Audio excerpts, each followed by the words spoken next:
Hello friends, చూడండి ఈరోజు చిన్నదని ఏమండి, ఏం పెద్దవి ఉండదు, కానీ నేను తాలింపు వేస్తున్నాను. పప్పుకి వెల్లుల్లి, తాలింపు సరుకులు, వామిటాలు వేసాను. ఒకటే చిన్న పప్పు అనమాట.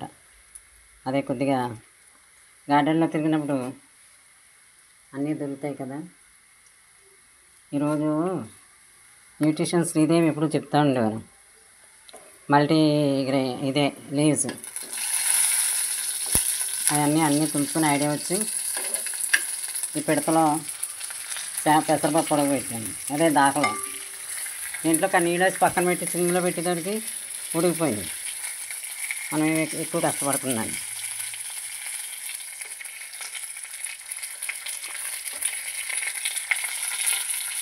ఇది మర్చిపోకూడదు.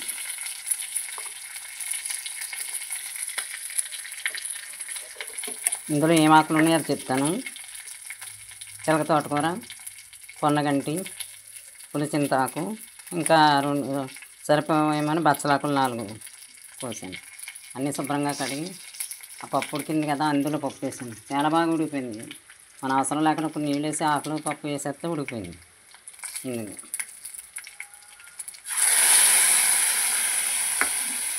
ఆడతా పాడతా వండుకుని ఇదనమాట. ఇది కేవలం ఆరోగ్యం కోసమే. టేస్ట్ బాగుంటుంది. దాంట్లోనే పచ్చిమిరకాయ కూడా వేయలేదు నేను.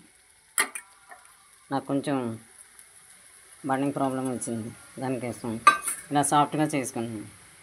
అలా 4 రోజులు 10 రోజులు అలా తింటే సరిపోతుంది. చాలా బాగుంటుంది. అన్ని రకాల ఆకుల నుంచి మనకి విటమిన్ వాల్యూస్ దొరుకుతాయి. ఏం లేదు, అందరూ అలా చేసుకోండి. ఒకే ఆకుకూర ఉంది, కొంచెం ఉంది అని అలా వదిలేయకూడదు. ఇంకా ఏదో మీ దగ్గర ఏముంటే అవి కొనుక్కుని అది ఇంకోటి తీసుకుని ఇలా పెసరపప్పు కానీ కందిపప్పులో కానీ ఉడికించుకుని చపాతీకి, రైస్కి చిన్నపిల్లలు చాలా బాగా తింటారు. కారం అది ఏమి ఉండదు కదా. కొద్దిగా మీకు కావలిస్తే కొద్దిగా ఎర్రకారం వేసుకోవచ్చు, పచ్చిమిరపకాయ వేసుకోవచ్చు, లేదంటే కొద్దిగా నిమ్మకాయ పిండుకోవచ్చు. తినండి, ఆరోగ్యంగా ఉండండి. ఆకులన్నీ 4 కుండీల్లో పెట్టుకున్నా మనకి ఒకే ఆకు దొరకాలంటే దొరకదు. ఇలా మల్టీగ్రెయిన్స్ 4 కుండీల్లో పెట్టుకున్నారనుకోండి, 4 కుండీల్లో 4 ఇంతలో తెంపుకొని ఇలా వండుకోవచ్చు.